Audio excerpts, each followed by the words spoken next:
Alright, shalom ve'ahava aleikum.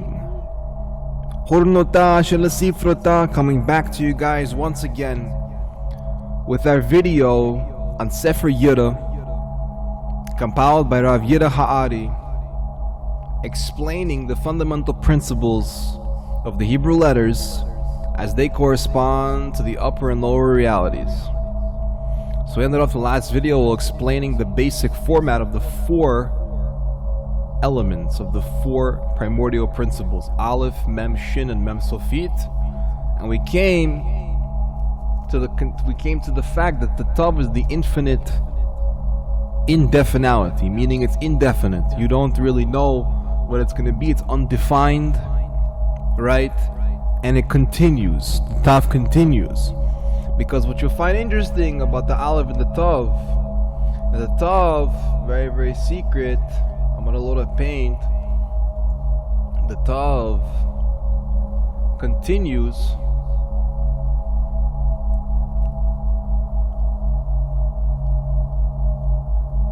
just like a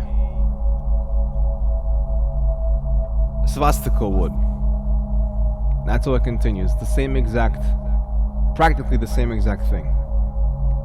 Now what it means quintessentially is that the swastika, no matter which forms you want to bring it down through, whatever cultures, whether it be Hindu, whether it be Buddhist, whether it be Jewish, right? All forms of culture bring this symbol down as the continuation of reality. And this continuation of reality is the infinite indefinality. So we read here once again to review the first of the 7 double letters. They gathered into Tav, the infinite expanse of infinality, cross and the hand of God, the Yad of Hashem. So imagine the Yad of Hashem, right? We're going to get into the principles of Vav and Yod in either this video or in a later video, and we're going to see how this Yad of Hashem can be paired with something like the shofar, the show and shofar, to create the 320 sparks. Now these 320 sparks are basically sparks that fell from a very, very high place, and they came from a vacant void of merach, right? Because meruach is the initial word, but the Torah brings down the word merach with the ruach being deficient, because these sparks have to gather into a particular place. Now we see it in Hebrew used in a definite article in the example of et, which has no translation in English, this particular word et, and we realize that it's written et ha'or ki tov in the Torah. Et ha'or ki tov, which basically means that et ha'or, the et is the light. The word Aleph through Tav is the light. Bereshit bara Elokim et, which basically means that in the beginning God created the word. And we come to learn that the et is brought down as the highest principle of reality, besides God's principles themselves, right? Besides the principles themselves, et is the highest principle in reality, which has no translation in English. It's a participle of grammar being grimoire, so the highest grimoire was written with the word, quintessentially. In English, this is seen in the words like thought, from the hand of God to your hand, because we receive from God's hand to our hand, not literally, but we receive from God's hand to our hand through thought. And at birth we are received by the hand of the Almighty, as at death we are received by the hand of the Almighty. Birth and death both have the letter Tav, the infinite indefinality, the infinite expanse of infinality. It is written in Ezekiel, they will be marked by the letter Tav in the secret of letters, right? Because the Tav is the secret of this cross, which is basically the Tav, the center in the middle, and the actual void or cavity which these letters fill in, which is denoted by the lower cross. As stated earlier, this was the mystery of the high priest who would blend these principles with each other during the maintenance of the Holy of Holies. And the same likeness reenact the secret of creation. We see here the priest, he comes in through the curtain, right? The mem sofit over here, and he separates the mem, the shubred, the mem and the mem sofit, and the shin using the aleph, the Aaron. So you have the Aaron, you have the Menayer, and you have the shubred. The basic principle is aleph, mem, shin. You can't reduce this. You can't bring it on a level where you say, oh, they're just principles. Oh, they're just letters that were combined by some guy who brought them some shit. No, not at all. These principles are actually so high and so elevated, and in fact, they describe the inner workings of reality, not only in the reality in which we live, but also in the reality of Taita. And the reality of Taita then goes back to the reality in which we live and creates a perfect match above and below, and everything is peaceful. Everything is in truth, everything is in justice and mercy. So here in this video, we're going to get into the 7 double letters. Now this video may be long, so I might explain it in 2 parts. So here we go. As you can see now, the cross has the 7 double letters filled in. Tav, Beis, Gimel, Fei, Kaf, Reish, and Dalet. So we read here like this, the 7 double letters. Tav, Reish, Dalet, Kaf, Fei, Gimel, Beis, Fei, Gimel, Kaf. We just explained the mystery of the letter Tav. It should be understood that each pairing of the mother letters created one of several double letters. So basically, what you have is you have the 6, you have the 3 mother letters. How does it create 7? It creates 7 because the way in which you can permutate 3 letters according to their own combination gives you 6 combinations plus a 7th combination. These 6 combinations are Beis, Gimel, Fei, Reish, Dalet, with the Tav being the infinality or the indefinality of the cross. Further, it should be understood that the letter Tav, having both the T and Th sound, cannot be pronounced without all 3 sounds except the tongue be brittled, and so it is between the teeth, Tha, right? And that's exactly why teeth start with a T and end with a TH, because these principles are not only bound to the word themselves, or I should say are not only bound to your mouth, but they're bound to the highest principles of God themselves. We have seen examples such as thought, think, birth, death, and faith.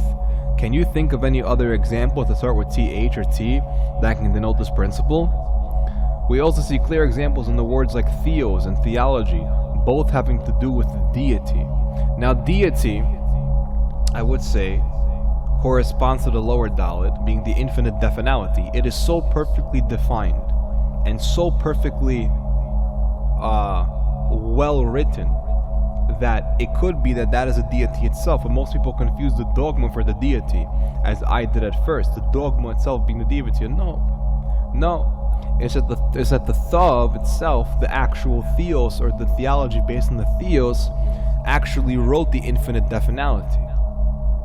That's why you say Todah, because of this fact. You say Tav, Vav, Dalet, Hey, Tav and Dalet, right? For the infinality or definality, and combined with the infinite definality gives you true thanks when you can see the author and the author's manuscript, the instructions, the document which the Creator gave us on Mount Sinai and had since the beginning of the world, called the Taita, the Mother's Taita. The second of the 7 double letters, Bayit, which means house. So base is basically a house. As you can see, we have a picture of a house here, and I'll draw it in paint here, but this is a good example up here. It's a nice modern house. So how do you see a base? How do you see this letter over here in purple in a house? How do you see that? Well, basically it's like this, you know. You have a bias, and imagine the bias has a few stories, so we're going to add more basim. These are bases on top of bases and bases like this, and now the house has 4 stories. So with this, really it's 4 bases like this. This is how small the bases get. But all of these go into here, creating a 4-story house, and so at the entrance you have a Dalet, like this. It's one of the 7 double letters. Maybe upstairs you have a window like this, a Hey, and on the 3rd floor you have a window like Hey. As you can tell, the Hebrew language creates reality. We're going to get into this further. In Hebrew, we see this is the word bayit, which means house. In English, this is seen in words like bag, book, boss, blessing, bank, and countless others. So what does the letter B and the principle of house have to do with any of these words? Well, bag. You have to open up a bag. How do you open up a bag? You open up a bag like this. It kind of looks like a base. This is the opening of the bag. Here's the bag. Right. You have book. When you open a book, you have the book stand itself in the book. You have the letter base. You have boss. A boss. What does a boss look like? A boss has his mouth open constantly like this, blabbing stuff out. That's your boss, right? Base. A blessing. A blessing opens up the entire house. When you receive a blessing, you feel like your body is open. Another word with the letter B in the beginning, right? And bank. What do you do with the bank? You open a bank, right? Because the base can also connotate open. And yes, these principles can get you very, very rich indeed. You guys should watch my video on my second set of keys that I provide. How the taida is quintessentially the currency bank in which controls the flow of the taida currency. We will now examine its principle in depth. The letter base cannot be pronounced without the mouth, and the throat.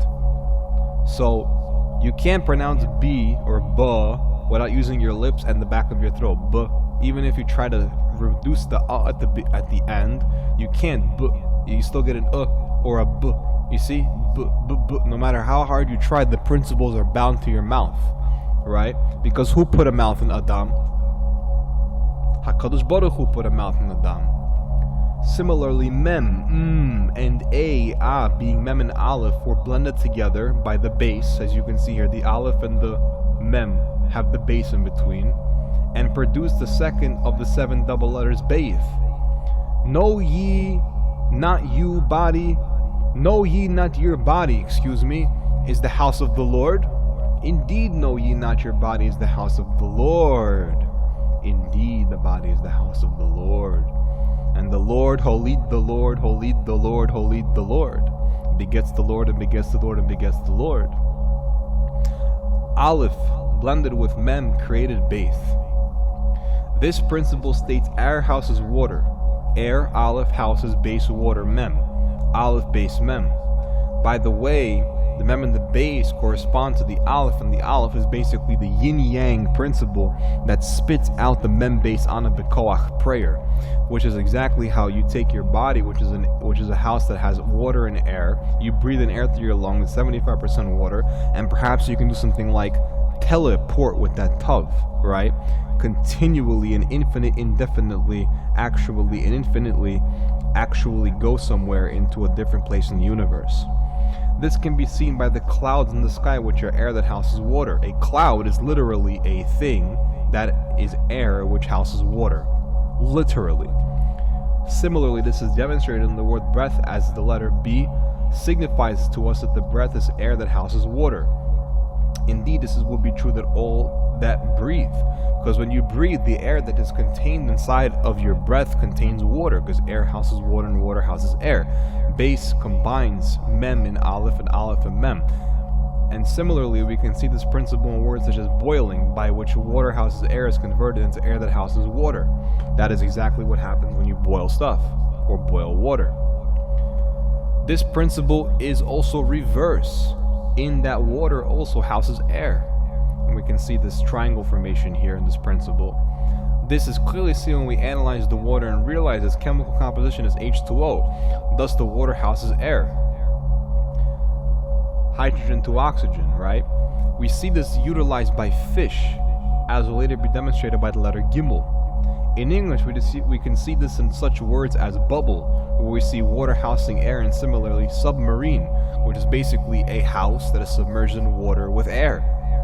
As you can tell, this principle repeats over and over and over again, and there are countless examples of, indeed, the letter base, which combines aleph and mem, air and water. Thus, the letter B, bait, has these principles and is determined in words such as baby housed in water, right? Because a baby is housed in water, which is when the baby's in the womb. You bathe in water, right? And there's air on top of that water, as is demonstrated by this principle. You have the water and the air on top. Body primarily water. You baptize where? In water, and a water bottle contains air and indeed water. So, we have come to the conclusion of the second principle. As you can clearly tell, it's describing reality pretty damn clearly. Can't reject it. You can't reduce it. Something right in front of you. It's either you accept it or you don't. Black, white, 1 or 0, right? And I give this a big fat echad. Big fat echad. But what's crazy is the cross itself, right, is quintessentially in the shape of 1 and 0. So the 1 upholds nothing above it, because there is nothing above it. But yet that nothing that it upholds above it is actually something, and indeed something is created from nothing. Indeed, indeed, indeed. And the principles go on. The third of the 7 double letters is Gimel, right? And we see the Gimel in purple. In English, this is the letter G, and it denotes to progress. It cannot be pronounced but by the tongue, as it was bound with shin and placed to that side. Literally, it was placed to the side of aleph and shin, of the side of shin. In Hebrew, we see this word this is in the word for camel, gimal, as they were a mode of transportation or to progress. So that ancient house combines and the ancient gimel progresses.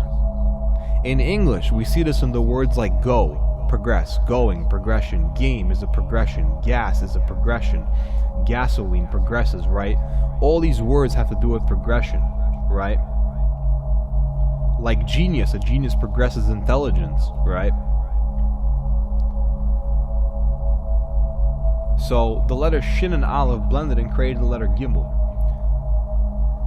Similarly, we learned that aleph, air, progresses fire, right? Aleph, air, progresses fire to create gimel, right? Which is the gas, the combustible substance, or the progressive material that actually flows out of the air with fire, right? In English, we see this principle in words such as grow, right? The green grass grows, by which air and light are needed to progress. Air and light needed to progress. Aleph and shin, shin being like shine, like solar, like star, to shine, right? To be in light. We see its principle with aleph in words like gas, right? Gasoline from an engine, right? Takes air and takes combustible fire from the pistons to actually create a gimel, a spark, a gilif gilufei, a spark, right? And that spark made an engraving upon the supernal light. We will find in every environment there will be a direct interaction between the light, shin, and the air, aleph. Furthermore, they will be necessary to the progression gimel of all. Fire progressed by air. This principle is seen clearly when we analyze the word glow, which is shin, light, progressed gimel in the atmosphere, aleph. It is also seen in the word gasoline, by which fire, shin, is progressed gimel into air. Very, very important principle. Thus, we will find that fire consumes the air, and similarly, we learn that the atmosphere, aleph, is absorbed by shin. So we see that the aleph, the shin, and the gimel have principles that are combined to create light. Now, also, aleph, gimel plus shin is equal to shed, which is a demon, which is why in these new light and new age movements you can see all of these light shows and these light beings, but some of them can be sheddim. Why? Because they're gimels, they're just progressions of shins and alephs. They're in the air, they're in your atmosphere, they're powered by shin, which is the sheddim, and they progress. Therefore, aleph plus gimel plus shin equals shed. As it is with our atmosphere and the heat. So we should read here like this at first. Thus we will find that fire consumes the air, and similarly we will learn that the atmosphere, aleph, is absorbed by shin, right? The atmosphere, aleph, is absorbed by the shin, right? And the fire consumes the air, and therefore producing a glow, right? As it is with our atmosphere and the heat. And we come to the fourth of the 7 double letters, kaf. In English, this is the letter C, and it denotes carry, like to carry on. Similarly, we see this in words such as cup. You notice all the kafs here. You carry this kettle, right? Kettle starts with K, kaf. You carry the cup in your kaf, hand, and kaf in Hebrew is hand, right? Which denotes to carry to the mouth. It is also seen in words such as carry / clap, because you clap with your kafim, with your hands. The soundless letter kaf, like gimel, cannot be pronounced without the tongue gimel, as it was bound in place to that side. We will analyze its principle in depth, so you can see now where this is going. It's quintessentially a diagram of your mouth in a picture where all the principles are laid out so that they interact with each other in the most precise possible way. Right? What you have to understand about it is that quintessentially the cross carries down the principles of reality, which directly connect to the reality itself. How can this be? It is because we have a certain map that we have to follow in order to get all of the possible outcomes, right? And when we follow this map to get all the certain possible outcomes, and all the outcomes are completed, it quintessentially creates the cross. Now there is a higher diadem than the cross, which contains the Magen David, and has the same principles denoted, but that's for a much higher and different video, which perhaps I'll upload in the future, but perhaps not. So let's analyze this principle in depth. This principle we see is that the light shin will be a covering kaf upon solids mem, as we can see here, shin, mem, sofit, and kaf. We see this clearly in the word color, which is light covered upon solids. So literally, any single solid you see in creation has light covered upon it. Solids, mem, sofit, shin, the light creates a cover. We all see this in the word camera, which captures light upon solids, right? Because when you flick a camera and you take a picture, that light is projected onto solids to be able to capture that particular image, and particularly in the capture frame rate, determine how that picture comes out. Clothes, which act as a covering for the light, because your skin can be exposed to certain lights, and even in the darkness there's a certain atmospheric light that kind of surrounds you from the atmosphere. So the clothes act as a covering for the light. A crayon, which starts with a C, by which one colors lights upon solids. Very simple. In all of existence, we can see that the light will cover solids. In every corner of the universe, we will see each of these principles. Covering a fire upon solids. We see in this principle in Hebrew in the word kaihin, priest, by which offers burnt offering as noted by the letter kaf. With his hands, right? He does this with his hands as kafim. Similarly, in English, you see the principle in the word cook, as this implies fire upon solids, right? Because you take the fire, the shin, you put it on some solids, memsofit, and you get a kaf covering. Very simple, right?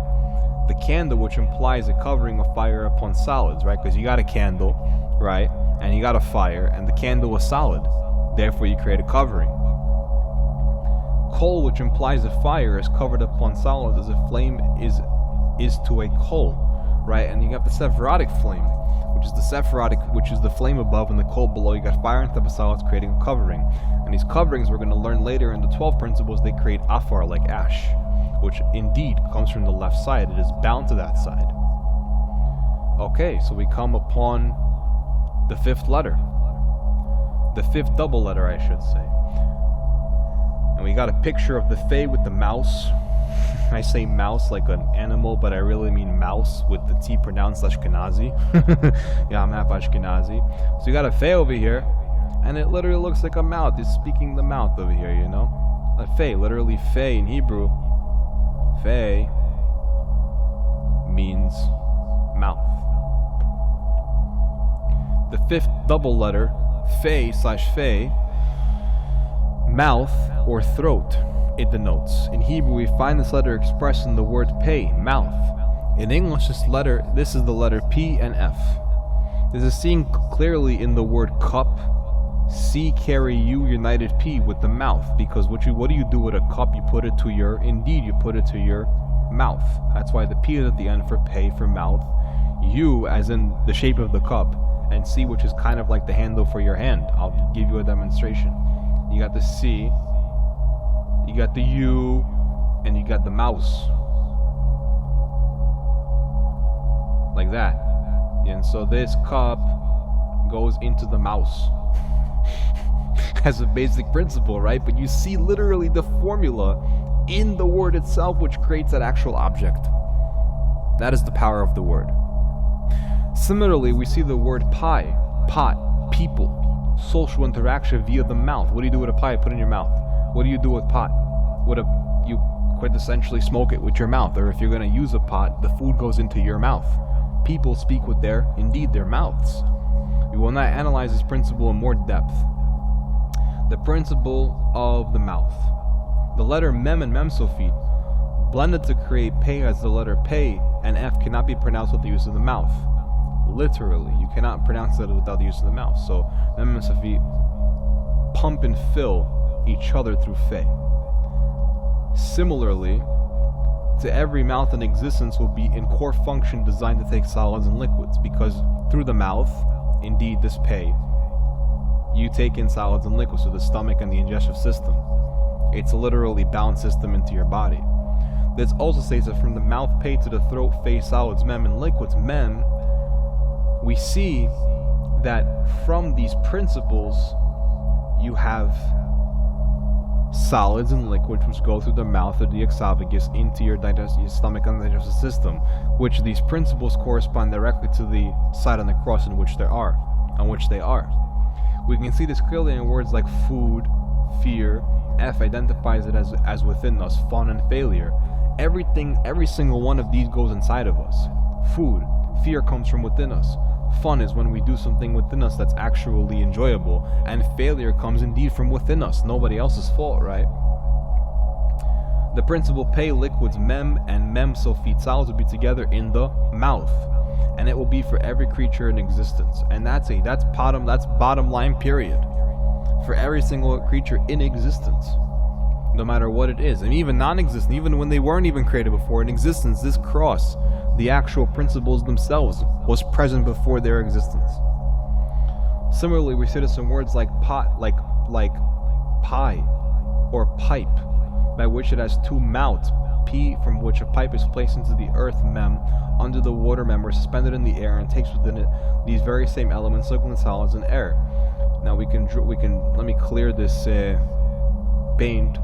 So we got a pipe, and you got a yud, and you got another and you got E for external. I'll put an ion, and that creates this pipe, because these two are tubes, and you're gonna be able to see it now probably, right? This yod is probably some type of substance which you can put into the pipe, whatever it may be.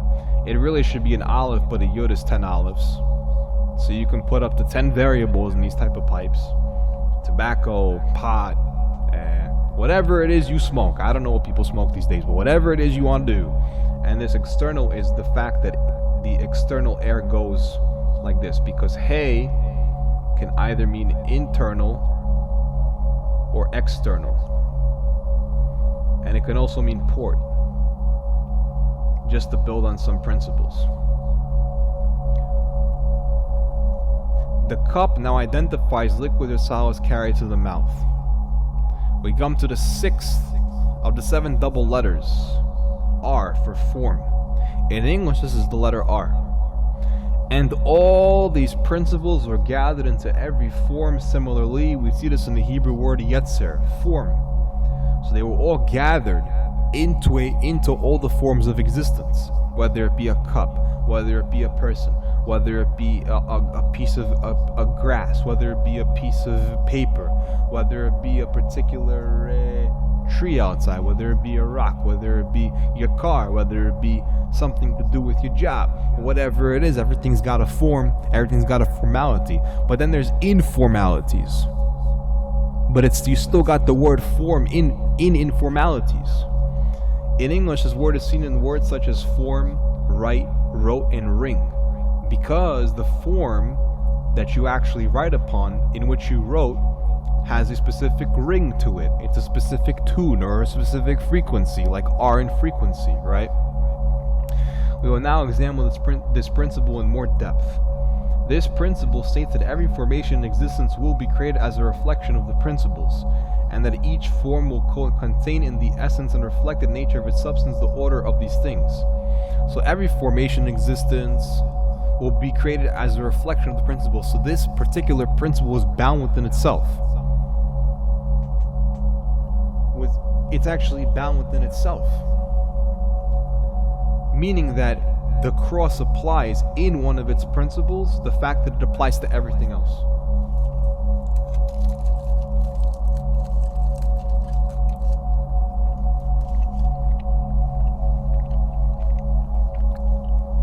And that each form will contain in the essence of those things and reflect the nature of its substance, the order of these things. Hence R. That's basically R summed up for you in a fucking paragraph. Thank you, Rav Yira, right?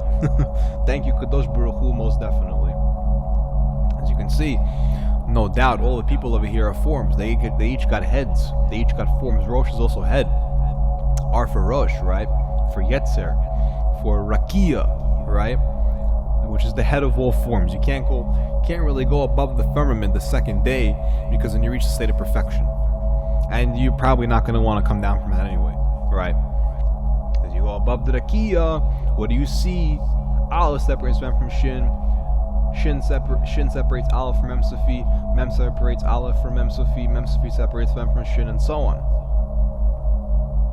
Base combined, Gimels progresses, Kaf carries, covers, and pay pumps and fills, right? It has been explained that each of these principles will be both the substance of reflection of these principles. It's so R right now, it's not even funny. R is rumbling and rolling on, you know what I'm saying? Just going and creating, like the R in creation, basically.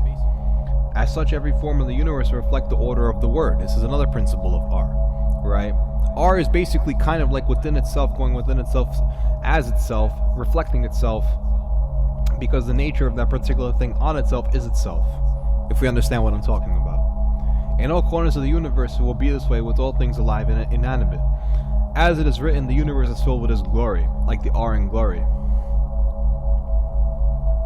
And now we come to the final part of this video, the seventh of the seven double letters, Daled, the path without walls.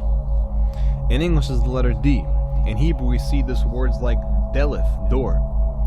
This one, having no boundary, was so infinite, it was confused for God. And in olden times called Dias, from which we have the words like deity and day. This principle shows that all these aforementioned principles are expanded infinitely, and as stated, everything will be both the substance of and reflection of these principles. So it's similar to R, but it's an infinite expansion of the basic way to enter, quintessentially.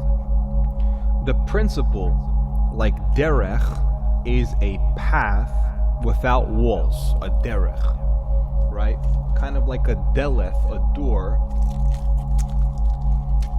can lead you to a path with walls, like a corridor, which has an R, by the way, which is the above principle. But a dalet or a delit is a path without walls, because the frame of a door is not a wall, it's a door frame, like the R in frame.